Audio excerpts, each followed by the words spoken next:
saia daqui mexido. Esse é meu desejo, é a minha oração. Nós temos muitos irmãos aqui hoje que não têm acompanhado a nossa série do mês de março. A gente está numa série de Páscoa. Acabou de aparecer aqui, a série de Páscoa tem o título do Fruto do Madeiro. E hoje, nessa celebração de Páscoa, a gente acabou de ouvir canções que nos contam e nos revelam a mensagem da Páscoa. Nós vamos pensar um pouquinho mais na profundidade desse tempo que é tão singular na nossa vida, na vida daqueles que seguem a Jesus. Há algo em nós que nos encanta com a ideia de ser salvo. A gente gosta disso. A salvação é uma palavra bonita. É boa de ouvir, é boa de falar. Pensar no fraco sendo resgatado. Pensar no perdido sendo encontrado. Pensar no indefeso sendo protegido, sendo livrado do perigo da morte. É legal, é bonito. Isso nos prende, isso nos cativa, nos chama a atenção. Não é à toa que os filmes que a gente assiste de forma repetida têm os mesmos enredos, as mesmas histórias. E a gente continua assistindo. Um problema se instala, alguém surge para resolver, para trazer solução. E então, o que acontece? O filme acaba. Isso é tudo. Nós não nos importamos ou não nos interessamos muito pelo que vem depois. Ninguém pergunta o que muda na vida de quem foi salvo. Ninguém pergunta o que acontece depois desse ator. E talvez seja esse o nosso grande problema com a Páscoa.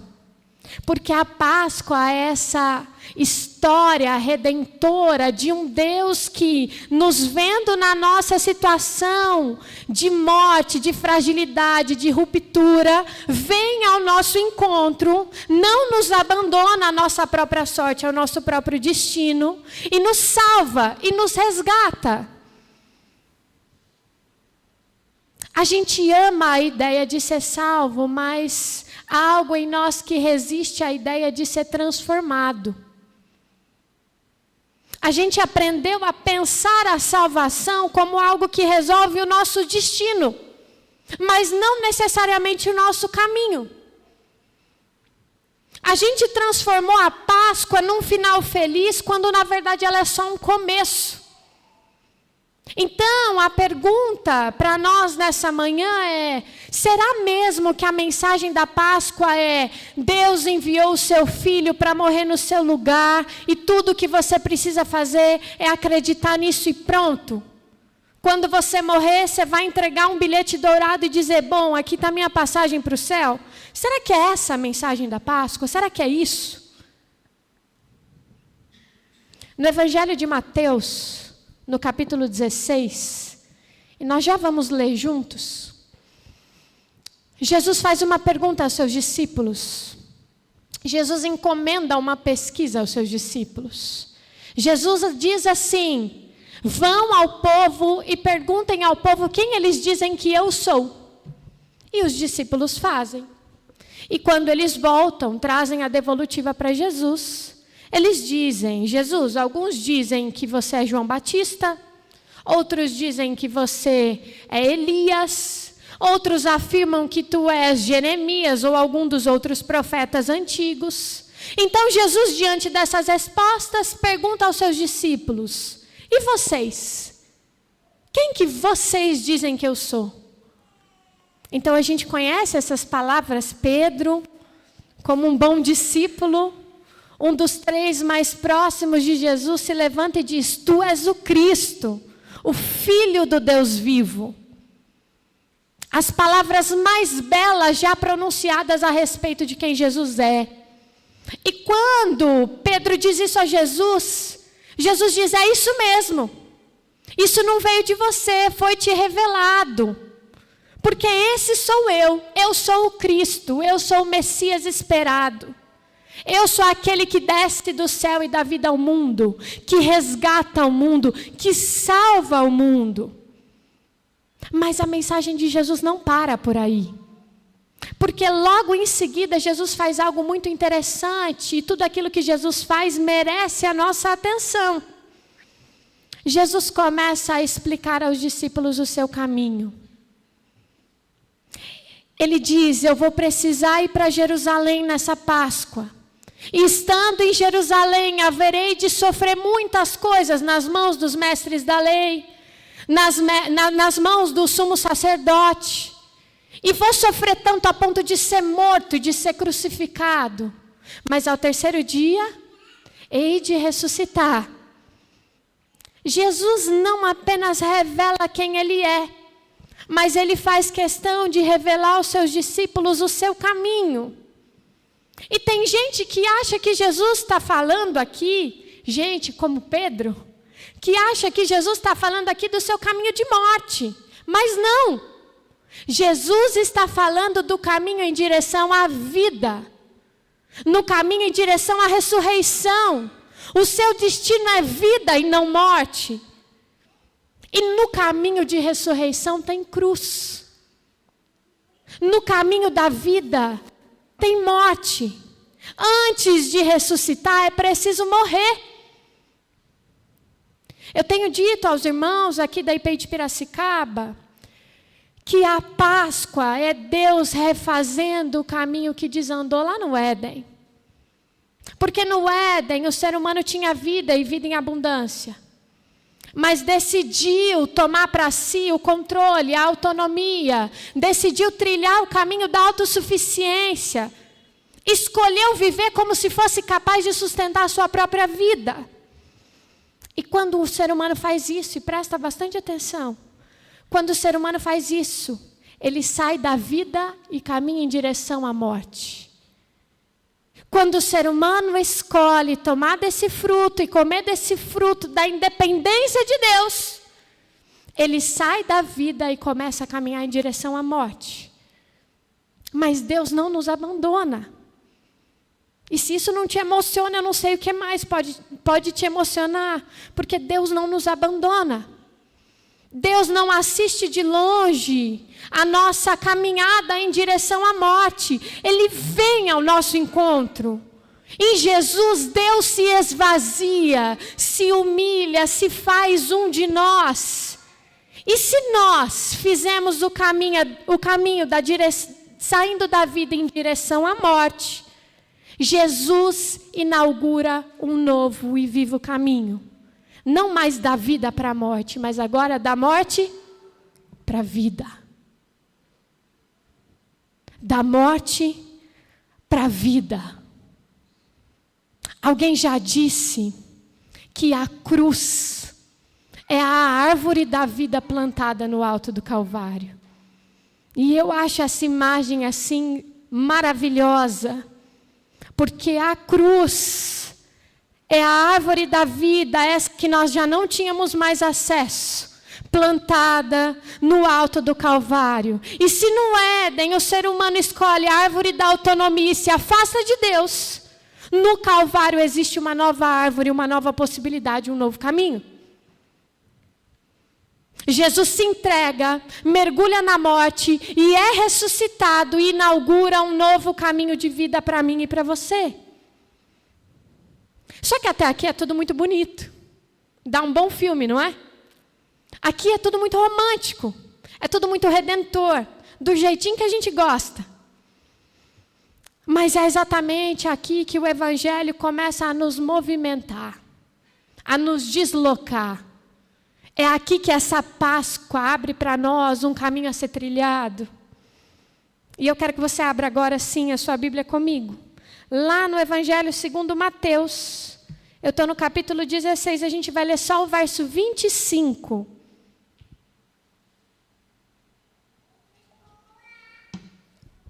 Eu estou no Evangelho segundo Mateus, capítulo 16, verso 25, texto conhecido de muitos, que diz assim,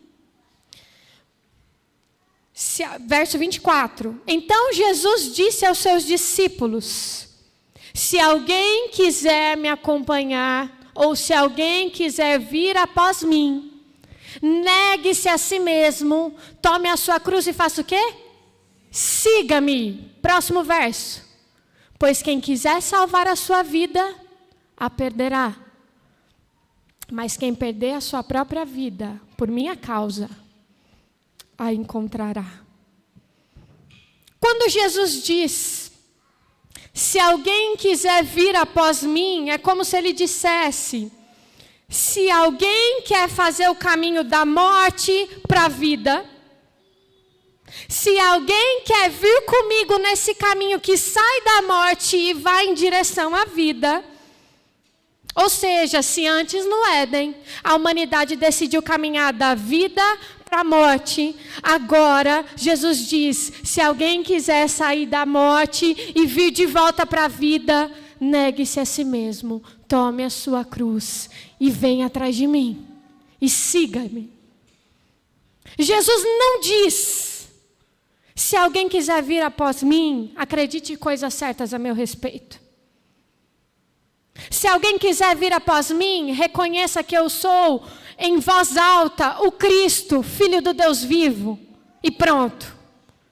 Jesus não diz, se alguém quiser vir após mim, obedeça a essa lista de regras. Seja amigo só de quem é bom. Tenha uma boa reputação. Jesus não disse, se alguém quiser sair da morte e ir em direção à vida, faça orações bonitas em público, frequente todos os cultos da igreja, inclusive de quarta de oração que você não está indo, levante as mãos na hora do louvor, porque isso é bom, coloca lá no Facebook que você é evangélico, vote no candidato A ou B. Jesus não diz isso, nada disso.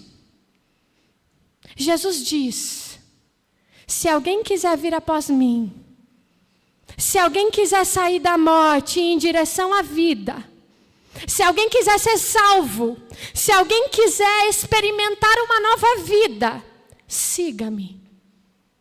Vem fazer caminho junto comigo. Vem andar pelos mesmos lugares que eu ando. Vem viver do jeito que eu vivo. Vem. Sai do lugar. Se movimenta. Seja como eu sou, viva como eu vivo, escolha aquilo que eu escolho. Coloque os seus pés no novo e viva o caminho que eu abri, que eu revelei, que eu mostrei com a minha própria vida, morte e ressurreição. Faz sentido? Porque crer em Jesus não é apenas acreditar coisas certas a respeito de quem Ele é e do que Ele fez. Não é isso. Crer em Jesus significa segui-lo.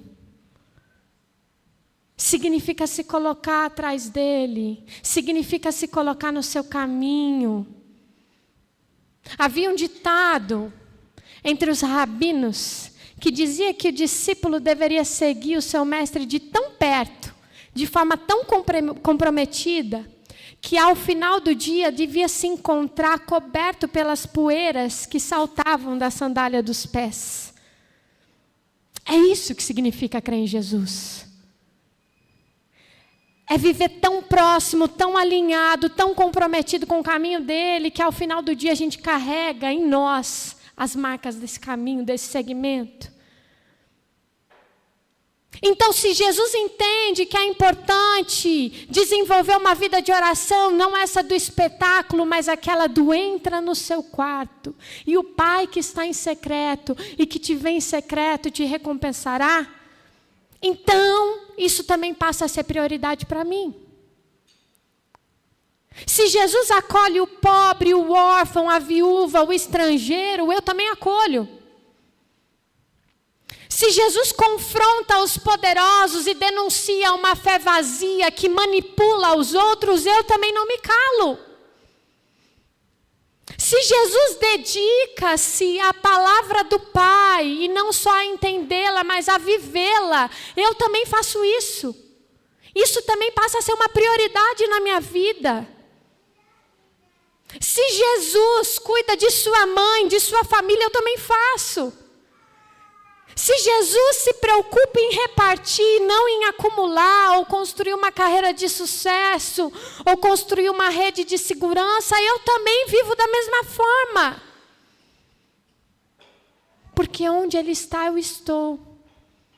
O que Ele faz, eu também faço. O que é prioridade para Jesus precisa passar a ser prioridade para mim também. Isso é trilhar o caminho que sai da morte em direção à vida. Pouco antes desse momento em que Jesus disse: se alguém quiser vir após mim, Pedro diz as palavras mais bonitas já ditas a respeito do Cristo. Ele diz: tu és o Cristo, Filho do Deus vivo. Ele acerta, ele reconhece, está errado? Não está. Ele entende quem Jesus é, mas quando Jesus começa a falar sobre o caminho, sobre cruz, sobre morte, aí não combina. Estragou o filme. Ninguém vai querer assistir mais. Ele chama Jesus de Senhor, mas ele não tem a disposição em segui-lo nesse caminho.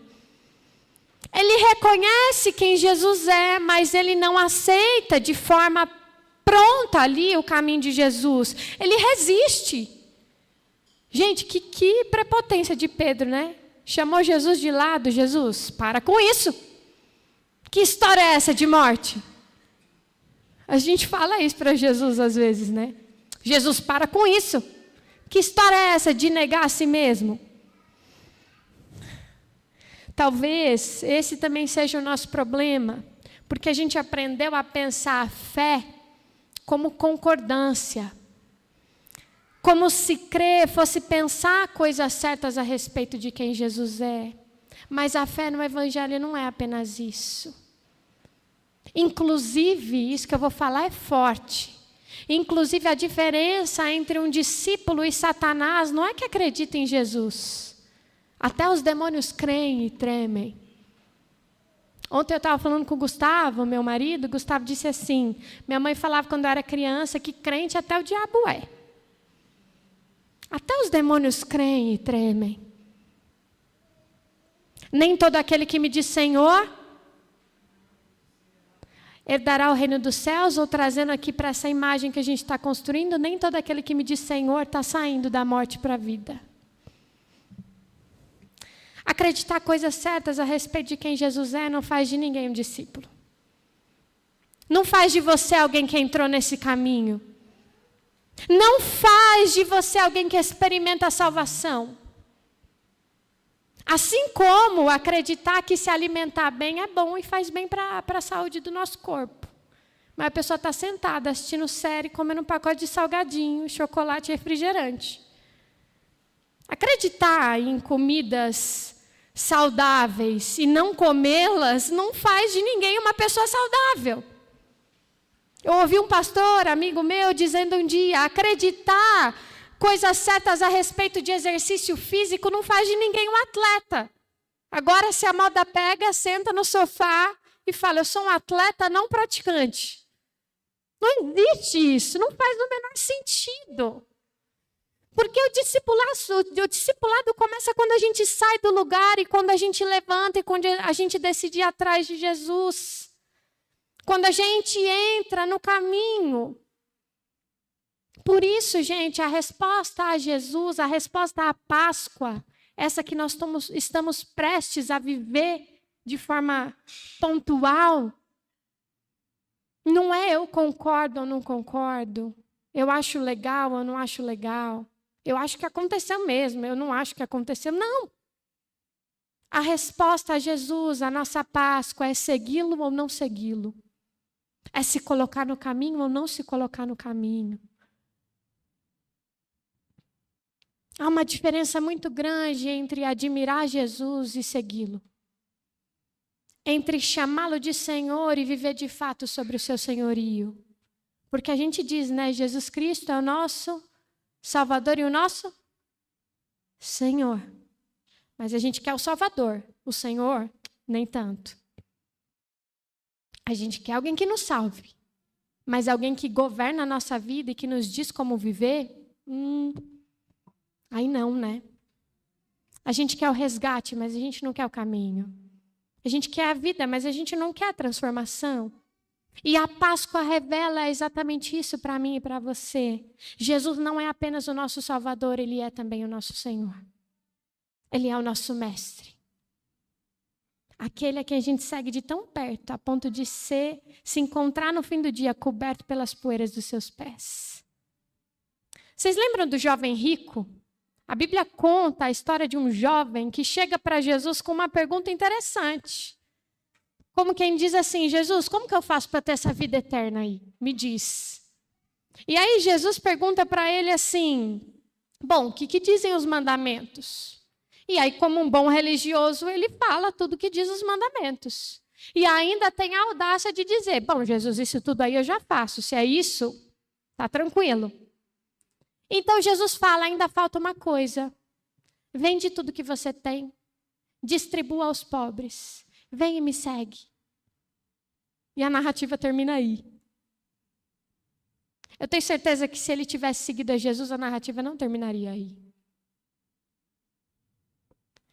No fim das contas, não era sobre aquilo que ele acreditava, porque ele acreditava as coisas certas a respeito de Deus. Era sobre aquilo que ele estava disposto a deixar para trás para seguir o Mestre. E talvez seja possível que a nossa e as suas igrejas, de quem não é daqui, esteja cheia de gente que admira Jesus, mas vazia de discípulos, vazia de gente que trilha o caminho da morte para a vida.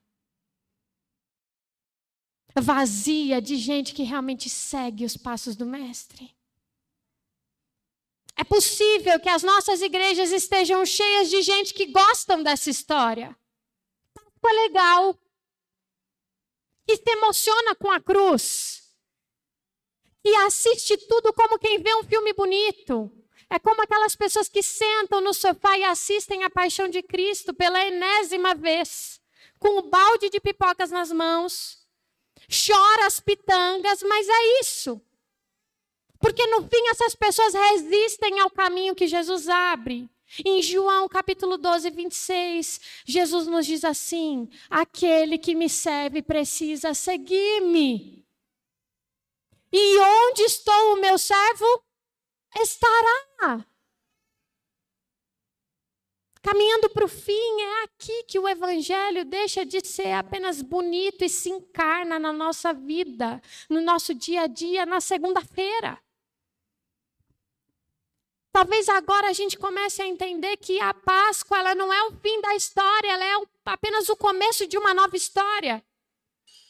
É o começo de um caminho que todos nós estamos tentando trilhar juntos, porque esse caminho se trilha junto. Se no Éden nós comemos do fruto da árvore que nos afastou da vida, na cruz, Deus planta uma nova árvore. Deus nos alimenta com um novo fruto e nos coloca a caminho e nos insere nessa história de redenção. E para mim, uma das coisas mais belas de toda essa história é que, sendo alcançados pelo amor desse Pai, que não mede esforços para nos encontrar, e posicionando-se no segmento de Jesus, nós nos tornamos árvores plantadas no meio do mundo. A nossa vida é como árvore plantada no meio do mundo, que a seu tempo certo dá frutos.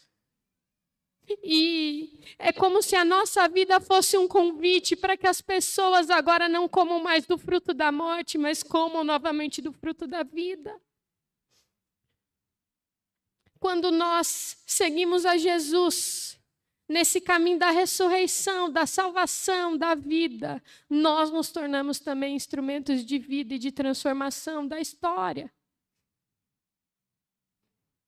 Jesus não diz isso. Quando vocês forem, enquanto forem, caminhando, façam discípulos em meu nome.